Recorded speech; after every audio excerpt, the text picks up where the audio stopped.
Ashamaa harka fuunee kabajamtoota hordoftootaa fi daawwattoota Oromiyaa Global Miidiyaa. Sagantaa oduu Oromiyaa Global Miidiyaatii oduu waliin anseenaa sabaatii dura dursuun hangafoota oduu.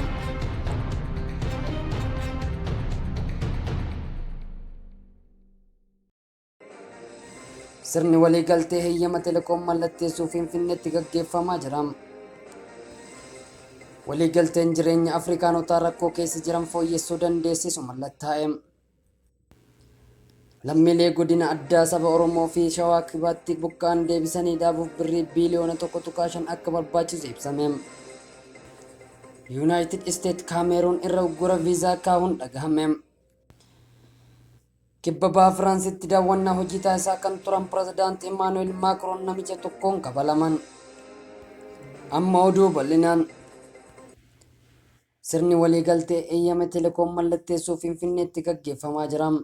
Dhiheenya Itoophiyaan heeyyama telekoomii kan mo'ate gamtaa kaampaaniiwwan walta'iinsa idil addunyaa Itoophiyaaf jedhamuu fi mootummaa Itoophiyaa gidduutti waliigalteen mallatteeffamuun jira. Sirna kana irratti pirezidaantiin Keeniyaa Uhuruu Keeniyaata fi gitni isaanii Itoophiyaa muummeen ministeera Abiy Ahmad akkasuma bakka buutonni walta'iinsichaa argamaniiru. Gamtaan walta'iinsa idil addunyaa Itoophiyaaf jedhamu kun kaampaaniiwwan idil addunyaa maqaa gurguddaa qaban kanneen akka Videophone, Vodacom, Safaricom, Somatiomo Corporation fi CDC Group jedhaman kan hammatu hoggaa ta'uun Itoophiyaatti tajaajila telekoomii bara dhufu ji'a amajjii irraa eegalee akka jalqabu beeksisee ture.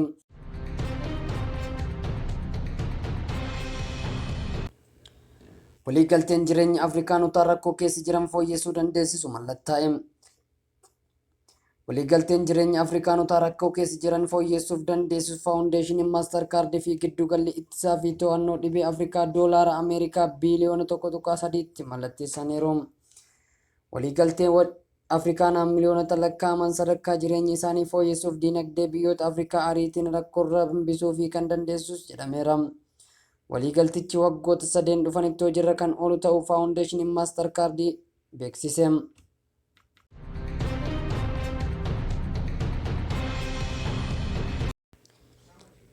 Lammiilee godina addaa saba Oromoo fi Shawaa Kaabaatti buqqaan deebisanii dhaabuuf birriin biiliyoona 1.5 akka barbaachisu ibsame. Lammiileen naannoo Amaaraa godina addaa saba Oromoo fi Shawaa Kaabaatti buqqaan deebisanii dhaabuuf birrii biiliyoona 1.5 akka barbaachisu ibsameera. Kanaafis koreen olaanoon hundaa'ee hojii eegaluu isaan yaadatama. Korichi lammiilee godina addaa saba Oromoo Shawaa Kaabaatti buqqaan deebisanii dhaabuu irratti deeggarsa taasifamu hordofee ibsa laateera. Ibsichaan itti aanaan koree walitti qabaa fi koomishinarri koomishinii ittisa balaa fi wabii nyaataa naannoo Amaaraa obbo Zalaalam Lijaalam ganni osoo hin seenin lammiilee buqqaan gara qe'ee isaaniitti deebisuuf birrii biiliyoona 1.5 akka barbaachisu ibsameera. Kanaafis abbootiin qabeenyaa, dhaabbileen misoomaa, diyaasporaan, lammiileen naannicha alaa jiran, dhaabbileen mootummaa fi miti mootummaa deeggarsa akka taasisan waamicha dhiyeessaniiru.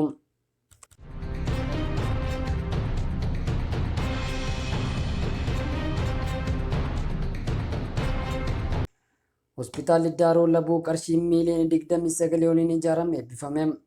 Hospitaalli Daaroo Labuu baasii miiliyoona 29 waliin ijaarame bakka itti aantu pirezidaantii mootummaa naannoo Oromiyaa fi qindeessituun kilaastara hawaasummaa Oromiyaa adda caaltuu isaanii argamanitti eebbifameera.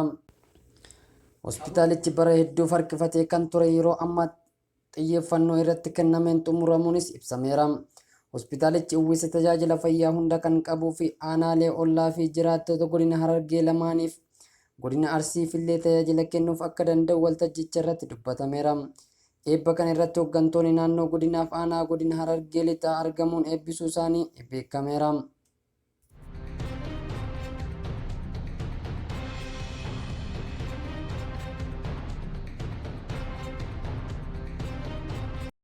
Maatiin musliimaa tokko keessaa namoota 4 haleellaan konkolaataa guddaa ta'een jedhamee itti yaadamee dilbata raawwatameen ajjeefamuu isaanii poolisiin Kaanaadaa beeksiseera.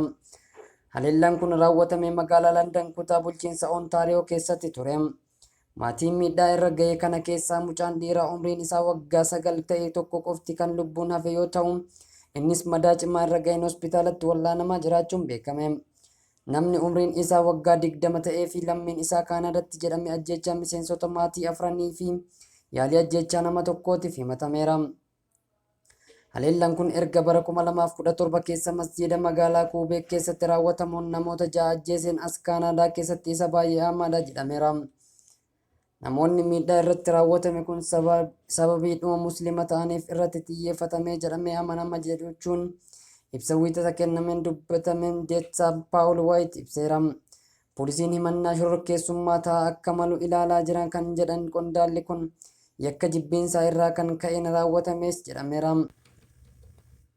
Namoonni haleellaa konkolaataan raawwatame kanaan ajjeefaman dubartoota 2 kan umriin isaanii waggaa 74 fi waggaa 44 dhiira ga'eessa umriin isaa waggaa 46 ta'ee fi shamarree umriin ishee waggaa 15 taate jedhameera. Mucaa dhiiraa umriin isaa waggaa 9 ta'e miidhaan cimaan irra gahee garuu lubbuuf hin sodaachifne ammoo miidhaan irra gahee hospitaala wallaanamaa jiraachuunis beekameera.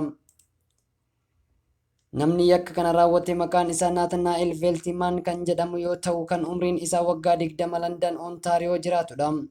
Namni kun wiirtuu gabaa bakka yakka itti raawwate irraa kiiloomeetira 6 fagaatee jiru tokko keessatti to'atame.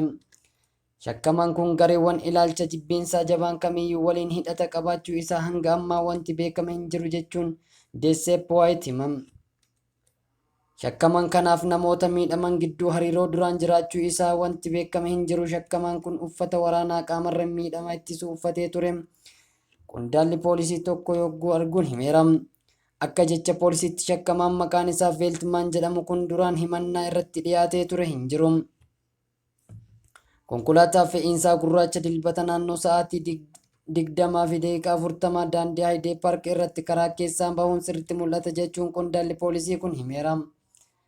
Dubartii yeroo kun ta'uu ijaan argite tokko CTV News akka himtetti qaama rifaasisaa namoota miidhaman kana akka intalli ishee hin ilaalle ija ishee dhahuu duubatti deebise. Namni biraan ijaan arge CVT akka ibsetti bakki sun hedduu jeeqames jedheera.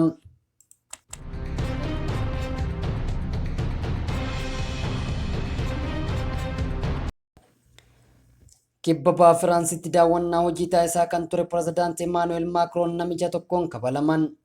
Viidiyoon miidiyaa hawaasummaa irratti qoodamaa jiru naannoo magaalaa Veelensii yeroo Macron gara namoota dallaa duubaan dhaabbatanitti adeemaa agarsiisa. Achis qondaaltota nageenyaa qabamuun dura namicha tokko hiixatee Macronin fuula irra kabale. Pirezidaantichis yeroo suma ariitiidhaan naannicha akka adeemu taasifame.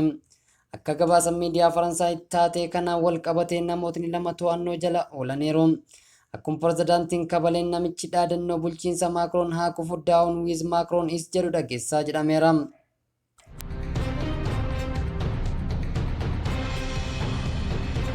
Kabajamtoota hordoftootaa fi daawwattoota Oromiyaa Global Media sagantaan oduu sa'a kanaaf qabannee dhiyaanne kanumaan goolabameera. Odeeffannoowwan Oromiyaa Global Media kanaaf waliin turtii gaarii.